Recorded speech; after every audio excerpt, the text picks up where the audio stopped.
Welcome to the Library Show. Although we're going to do our usual chat with an author, in fact, two authors today, we are starting with the executive director of the Lower Merion Library System, David Belanger. David has done a super job since he came on board, and he has lots of new ideas, and here is the newest. There's going to be a raffle. David, tell us about, well, let's start with the first thing. What is the raffle of? What is it for? It's to benefit the public libraries in Lower Merion Township.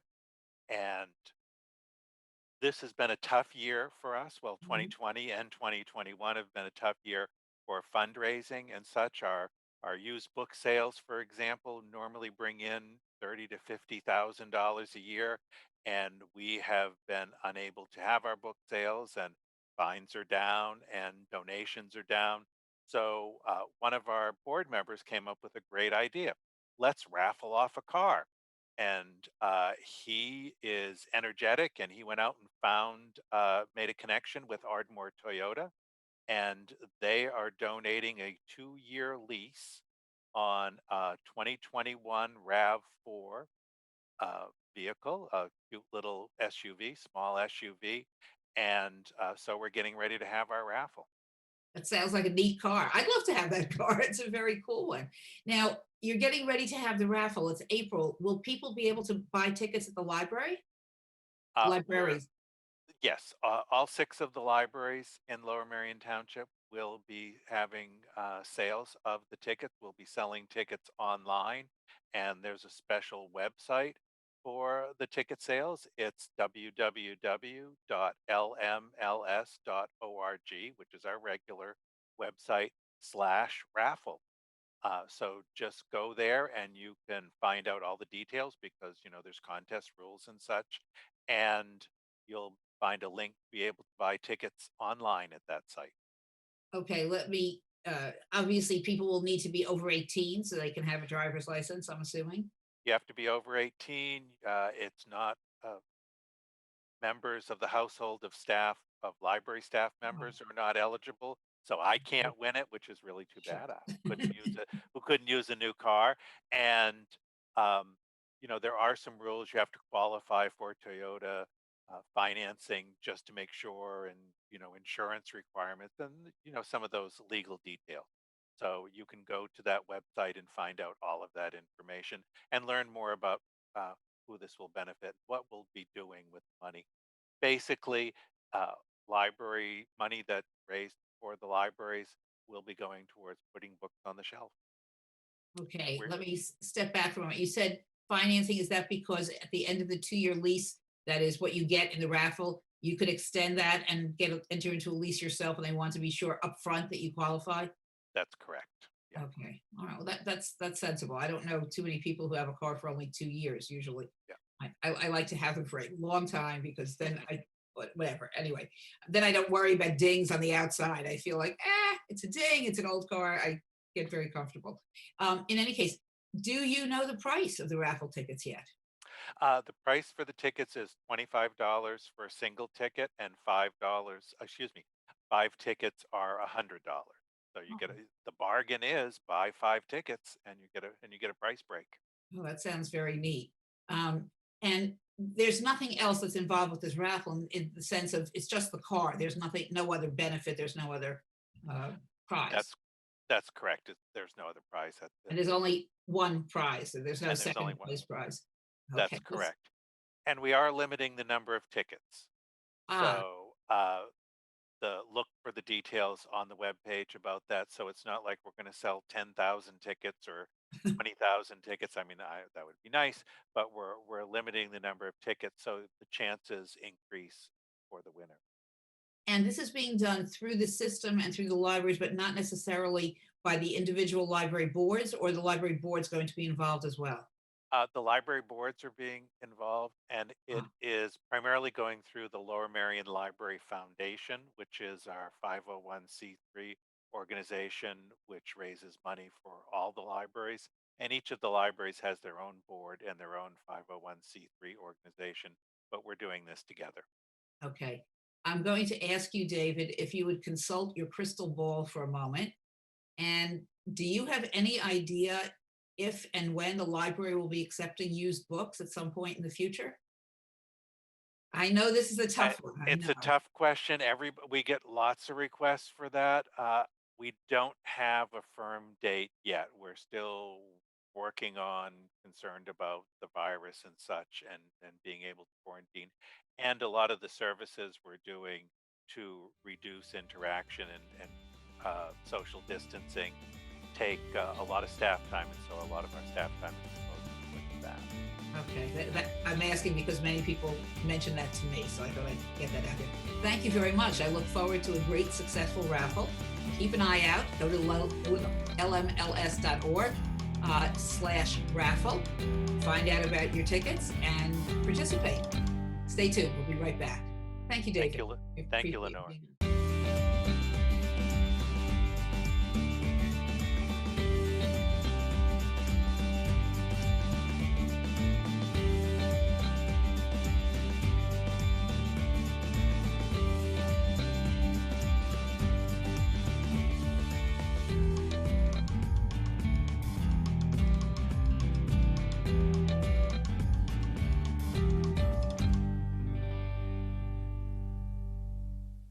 Welcome back.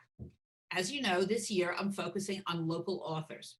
Rather than doing one book, one Lower Merion, and having a push just for one author, there are lots of people writing all over the Delaware Valley. Today, we're lucky enough to have Kelly Simmons with us. Kelly is indeed local, and she's written a half dozen books, very wonderful books. I've read a few, and I have to say, I'm impressed. Kelly, I'm so glad you're here with us today. Thank you very much for having me, Lenore. I'm glad to be discovered in my neighborhood. Love it. Well, you know what? I think it's great to know that the Delaware Valley has people writing. I think only the names of a few people are known and identified with the area, but here you are in our backyard. But you were doing other things before you turned to writing. You were a journalist, you were a creative director in advertising. Yes. What made you decide to become an author? Well, it's not like I decided to become an author and then boom, became an author. I basically came to writing fiction the same way a lot of people come to a second career. I was dissatisfied with my first career. I had a very rough year in the middle of the advertising career. And I started actually brainstorming other things that I could do. And there was no real clear path or solution, but I thought that devoting more time to some things that interested me might help balance the difficulty I was having. And that it's a very demanding job, and it was very stressful. So I kind of took up fiction the way some people take up, ballroom dance or something, So I started taking classes, and I quickly discovered that I was pretty good at it. And I got a lot of early encouragement. In fact, the first time that I turned in a short story, the class that I went to was at Temple. And I had gotten very friendly quickly with a couple of the other writers in the class because they were super creative and fun. And one of them, we always brought like food to class, because we're rushing from our jobs. So I was always laughing with him and like eating M&Ms and crunching things. So he asked me to stay after class after we had turned in our first short story. And I thought I was in trouble because I was always crunching and talking. And I thought, oh, he's going to yell at me. It's going to be just like third grade. Kelly talks too much. Kelly's eating in class. And he said, I want to have a serious conversation with you. This is one of the best, short stories that a beginning student has ever turned in. And I really want to talk to you about your aspirations and what you're thinking about. So it really shook me because I had no aspirations. I had no idea that I would move beyond a short story to a novel. But that teacher really made a huge impact on me. And his name is Greg Frost. He works at Swarthmore. He runs the fiction department, I believe, at Swarthmore, which is another great school. So he's responsible. He has unleashed me upon the main line. So that's where it all started. That's wonderful. That's a great story of an inspirational teacher who really pushed you in the direction that you weren't even sure you wanted to go. So no, it's really true. He really allowed me to dream bigger And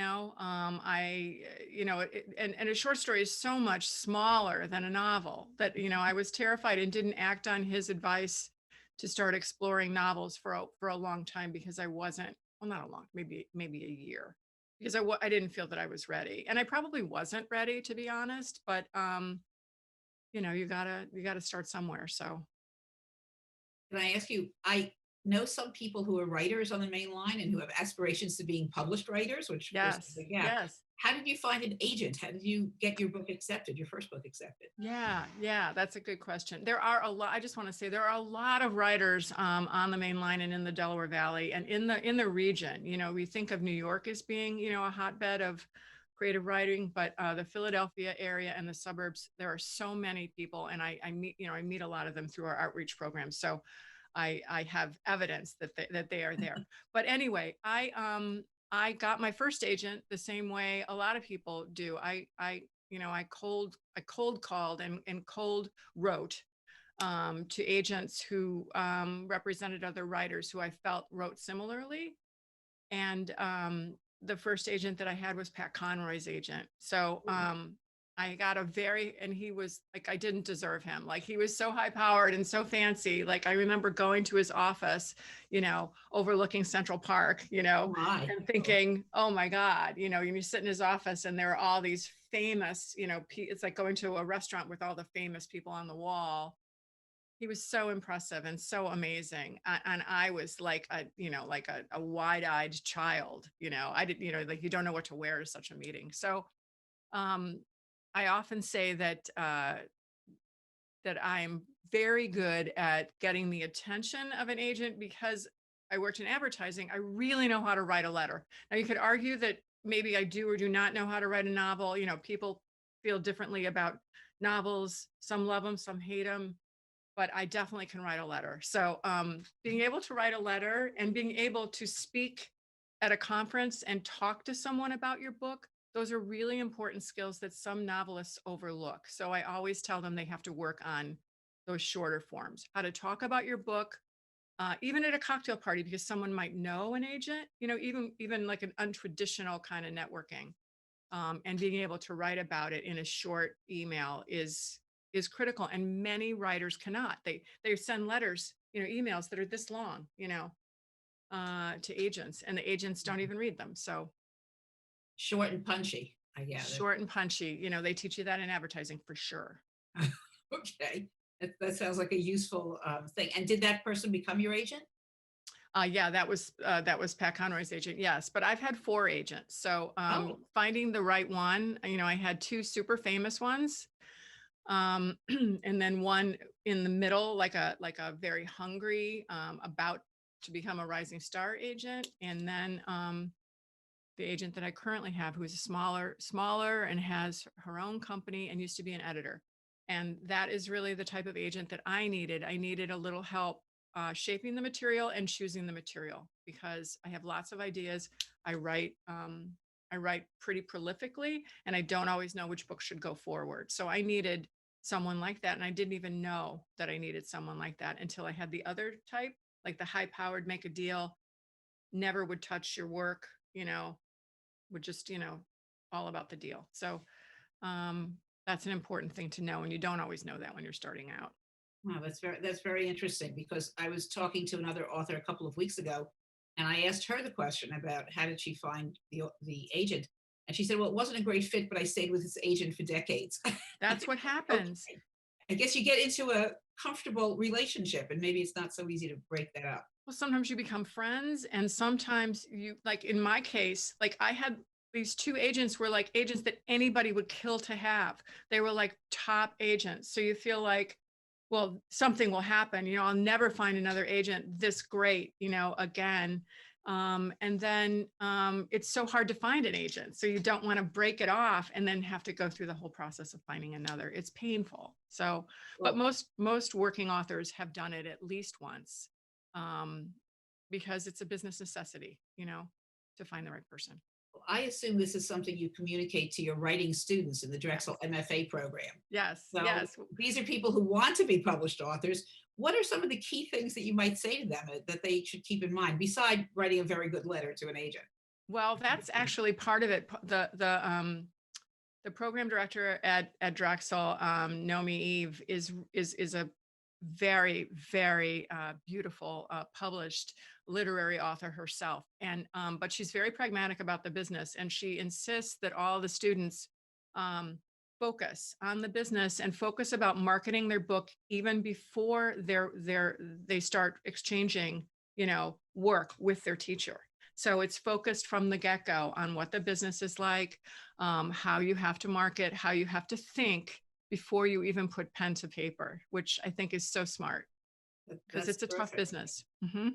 Must be tough to get into that program because you would be a wonderful teacher and Oh, people you're very count kind. themselves lucky. I'm Um, brand new. I feel bad sometimes for some of the students because like one of them that I had last year was an English teacher himself, a high school English teacher. And I always said to him, "You're better read than I am, but you know more about this maybe than I do." But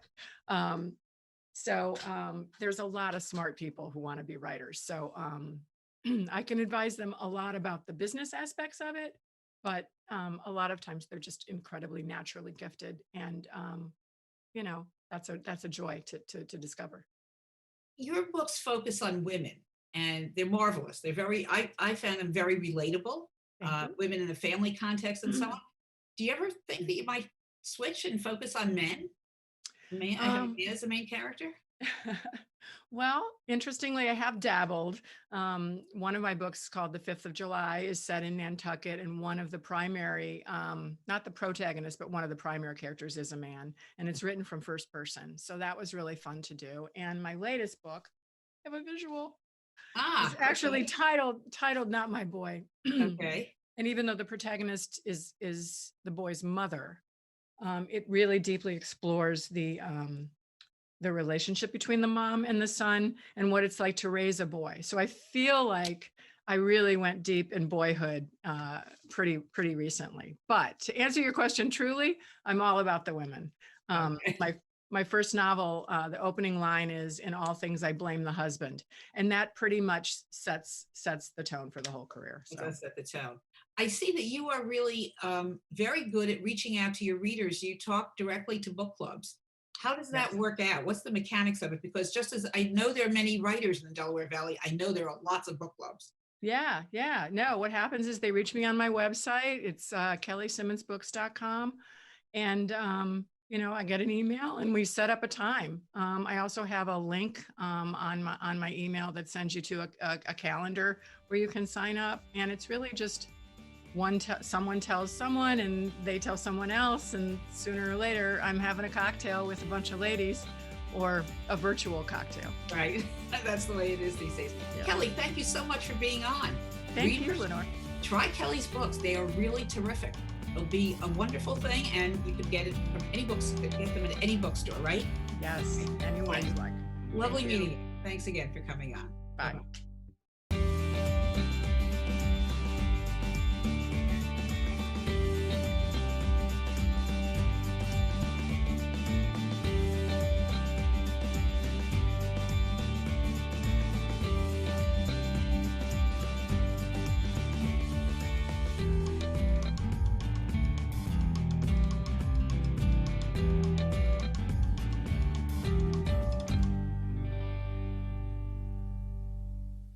Welcome back to the Library Show.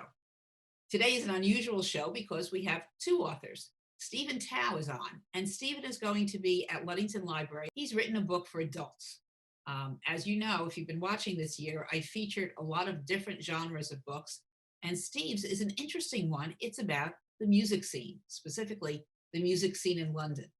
Steve, why don't you start off telling us how you got interested in writing about music? And I understand you teach music too. I do. To answer your first question, I mean, basically, I write about music because I'm a music fan. And so, to give you an idea, I felt like I missed out on that great era of music. I was like 7 when the Beatles broke up, so I was jealous of my sister, was like, who's 9 years older than me. And so, yeah, we got a copy of Sergeant Pepper's, like 1967, the day it came out, and we got our minds blown listening to it over and over again. So, and it just kind of I think by the time I came of age in the late 70s, it was sort of stale musically. And in the 80s, when I was in college, it was all about MTV and presentation, and nobody talked about the music anymore. It was all about, how cool Michael Jackson looked, or how beautiful Madonna was, or what have you. And so that's when I was like, well, I got into, so actually a friend of mine's girlfriend gave me a copy of the Who's Quadrophenia, and I played the entire album, and I was like, wow. So I got into the Who and all that stuff, Beatles, Jimi Hendrix. And so that was sort of my awakening to the 60s. Later on, when Nirvana blew up in the 90s, that grunge thing, that just was my 60s. So I wrote about that, my first book, The Strangest Tribe. Then I went back for the second book to write London Reign Over Me, about really London in the 60s, where it all came from, where that music all came from. Now, I didn't know if the title was a pun. It's Reign. Where is that from? The title. It's it's from the Who finale on Quadrophenia. It's London Reign. I'm sorry, Love Reign Over Me is the Who title. So I just took a play on that. Okay, and London was where things were happening back in the 60s. So that's why the focus is on London, not in the United States, but just on London. Well, I mean, obviously there was a lot of great music coming out of the United States at the time, but London was just transformative in terms of where the music went to. Obviously, the Beatles were not from London, but they kind of went through London and influenced London. But the Stones and Pink Floyd and the Yardbirds and Led Zeppelin, I mean, Moody Blues, just on and on and on, just kind of blew music in different directions that America really was not leading at that time. I know that the book has a lot of interviews with musicians. I don't really have a good feel for this, but are musicians people who are willing to chat with you easily and at some length so you can get all this information? It depends on who it is. Sometimes, like Bill Bruford from originally from Yes, who wrote the foreword, was a wonderful interview. But he's like particular. He's actually got a PhD in musicology, and he's make sure that you're serious before you interview him. You ask a bunch of what's your premise of your book, and I actually interviewed him in Guildford, England. That was the only way he would do it. So. But yeah, most of them I found to be, really nice and open, and because I like, I don't really try to trap people and try to ask controversial questions. I'm just interested in their lives and what they did and how they created all this magic out of thin air. Wow. Now, I see that you teach on the college level also, and you teach rock and roll. Please explain to me how one teaches rock and roll. I was an English teacher. I was a high school English teacher. Right. So that's pretty standard, I'll say. But teaching rock and roll, are kids signing up for your class in droves because they say, wow, that sounds like a fun class? It's got a pretty healthy sign up. It's basically history, where the music came, treating it like you would anything. If you're going to study classical music or jazz, that's the same thing. And going all the way back to early pre-World War II blues and early country, and taking it all the way. I take it through about to the 90s. And so we have some really cool guest speakers. You had Steve Howe from Yes, Ian Anderson from Jethro Tull Skype with us. We met Richard Thompson. We've had members of Nirvana, Blind Melon, the Go-Go's, talk to us. So it's pretty cool. That sounds very neat. I guess the other question I have is, do your students go on to music careers, or do they treat this as another topic that they learned in college? I wondered if people get inspired by this class and go on to do something themselves in music. Well, the school is more it's more agricultural based. I think it's more of an enrichment class for me. If I can get them or encourage them to sort of explore their own, explore areas of music, even if it's nothing to do with rock and roll, if they get into, I don't know, Ornette Coleman or Miles Davis because of my class, then I've done my job. Wow. So somebody could take your class, get inspired, and decide that they're going to love jazz for the rest of their lives and just enjoy listening to jazz while they're doing another career. Yeah, exactly. I mean, it's that's the whole point, is to open up worlds for them that they didn't even know about, and just kind of go, wow, that's pretty cool. And they have to kind of think about and react to the music, and it's not like a heavy, it's not like, okay, what was the third Pink Floyd album multiple choice test? It's like they have to express their feelings through listening to the music and experiencing albums too. Well, it's clear that you have great feelings for music. It's like you're practicing your avocation as a vocation. Do you have another vocation that you practice? I do. Besides teaching and writing, I have an accounting practice that pretty much puts food on the table. So you have a little balance there. Yeah. Steve, it was great talking to you. Nice I thank you very much, and I wish you continued success with this book, London Reign Over Me, and with the event on April 7th at Ludington Library. Thanks, Lenore. Enjoyed it. Thank you. Thanks for tuning in to the Library Show this month.